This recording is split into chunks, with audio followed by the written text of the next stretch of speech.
thing about the PSR, which I think we all find fairly regrettable, and there needs to be a quick solution to, is this selling off of young players because for book value. Aston Villa have just sold Jacob Ramsey, a player who's hugely popular among Aston Villa fans, local lad, would have a bright future at that club. Sold to Newcastle.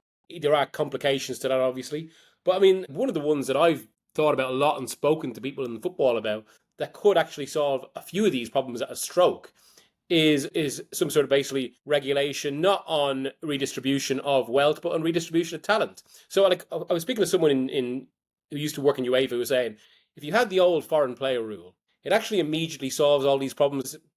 So that was obviously the kind of, you could play three foreign players and two assimilated players that have been in the country for a certain amount of time. Because as soon as that comes in, it means obviously one club, say, who have all sorts of money, they can't just buy players. They have no need to buy players in the same way because they obviously have to fit a certain criteria. So that starts to spread talent around the game.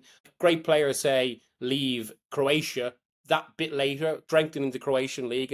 It's a gradual kind of leveling out of the sport. Now, you can't obviously bring back the foreign player rule because it's against EU law in terms of labour rights. What you can do is actually do what they did with kind of FFP and salary caps and do it indirectly. So what can you have a situation where basically a certain amount of your players have to be homegrown, not just in the squad, but actually in your starting lineup?